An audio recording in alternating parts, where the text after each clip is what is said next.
Haven't got too much done this week, just little bits and pieces. It's been really hot. I haven't done the Riley, but my ball hone arrived today. It's a 50mm ball hone, and I was able to use that just to effectively deglaze the cylinders. Before I did that, I did the procedure that they mention in the technical manual around measuring ball wear. And what you do is it's quite clever. You remove one of the piston rings and you position that at different points in the bore. So you start at the bottom of the bore because that's unworn, and you put the ring in the bore, you square it up. I didn't have a piston to use, so I ended up using this bottle, which worked pretty well. And you use feeler gauges to measure the piston ring gap. And you do that at the bottom, and then you do that at 3 or 4 other places up the bore. And you take the reading you get at each position, you subtract the reading that you got at the bottom, and then you divide it by 3, and that tells you the wear in thousandths of an inch. I did that on both sides with the piston ring from both sides, and the maximum amount of wear I got was 1.3 thou. In the manual it says once you get to around 6 you need to rebore, so that's all good. The only interesting thing there is on one side the piston ring gap was quite big, and on the other side it was quite small, sort of opposite ends of the scale, and I think it goes from 7 thou to 13, something like that is the range that it's supposed to be. But I don't have new rings, I'm not going to worry about that, even though they're slightly different on either side. I just wanted to make sure they fit, and there isn't a lot of wear there, so that should be fine. We'll see how it runs, and if I need to get new rings or something later, I can always do that. But the ball hone, it was dead simple to clean those up. It didn't take much at all. It was just really to make sure they were clean and put in a very slight crosshatch for the oil. I fitted the club gaskets there because I don't have any gasket paper the right thickness, so I just used the ones that I'd ordered. I didn't put anything on them because those ones seemed kind of wet, I guess is the way to put it. Not wet, but they weren't dry paper. It was oil jointing paper that felt a little bit oily to start with. So I think those should be fine dry. Getting all of the nuts on is a little bit of a pain getting into them, but this little tube spanner seemed to do the trick, and I've just used a very short bar to tighten those up. Everything will need to be retightened a bit, I think, after it's run. And I haven't tried fully flicking it over because there's no oil in the crankcase or in the gearbox, but I was able to pull it over on the starter very slowly. I put lots of oil on the bores around the rings just to make sure everything turns correctly. I didn't actually need a piston ring compressor. There was enough of a taper on the bottom of the bores that I could actually get my fingers in there and compress the ring enough to get it to slide in. Again, with plenty of oil on everything. And like I say, I was able to turn it over on the starter handle. That works, the valves are working. You can see one of them open there. And I was also able to test the gearbox is working and the clutch is working. So the next thing to do will be put on the head studs. One of these needs a stepped stud, which I do have, but I may remake that in steel that I know is high tensile steel. I'll have a look at it, see if it looks okay to use. And I've got all new nuts for that, because what I've discovered when I took it apart is I think somebody had taken it apart before and they'd mixed up the nuts down here with the ones on the cylinder head.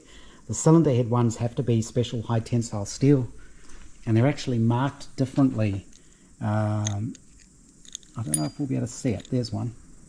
So they have little lines around the corners, and that's how you know that's a high tensile one. So I've got new ones of those anyway, so I'll fit new studs where I can and new nuts. I did try sitting the cylinder heads on top with the valves open and they're not hitting, which is good. I wouldn't expect them to, but I have removed a little bit from those cylinder heads, so it was worth checking. And yeah, that'll be the next thing, is put the heads back on. I had tested the ignition. It seemed weak, but we'll see if that's going to be enough to start it. The air inlet goes on there. Exhaust pipes, I've got those. And the water inlet and outlets, I've got all new pipes for those as well. They go on there. And this little stub, I think, is for the water heating that there is on the inlet pipe, but that seems to have been removed on mine, so I'll have to plug those up. These are the new exhausts. They've got a funny shape to them, so they are handed, and I'm not sure which is which.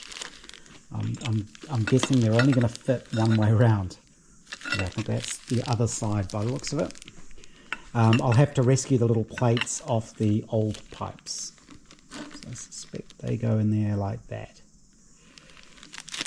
The old ones are just they've been repaired, welded in the past. They're just too thin and they've already got holes in them. So that's good, more progress. It's good to know the bore wear is within limits. The ring gap is a bit of a worry that they were different, but I don't think it'll make much difference, really. So, yeah, the idea will be get it running, see how it performs, see if it smokes, see if it uses oil, and then figure out what to do next. I do have, of course, other barrels and new pistons and rings and all of that kind of stuff, but getting this machined isn't cheap to get it done properly. I think it's about $500 per side, so it's a lot. So if I can get away with this for now, that's what I'm going to do. And I've always got those spare. I can reassemble that as a new engine, and then I've got it there if I need it. The other thing I did the other day is cleaned this up, the bevel drive, and I did have to, I've just lost one of the end pieces, where this brake thing goes through. Let me stop this and I'll put it up on the bench. So this is the rear bevel drive, and I had gone through and I washed off the brake shoes in petrol to get any stuff off them, and I actually just went over the surface very lightly with a wire brush just to break off any sort of glazing on there, and that seemed to have done the trick. That seemed to work quite nicely. This had been fitted with the little slippers in the end here, and I don't think they're needed yet. So those are fitted when these wear down, I believe.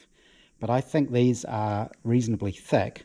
I don't know what an unworn one looks like or what thickness it is, but just testing it with the wheel in place, it seems to work fine like this. It might be different on the bike, but I was able to get it to work with this setup. I need to put a little bit of grease on here just to smear on the teeth, probably on the inside of the hub.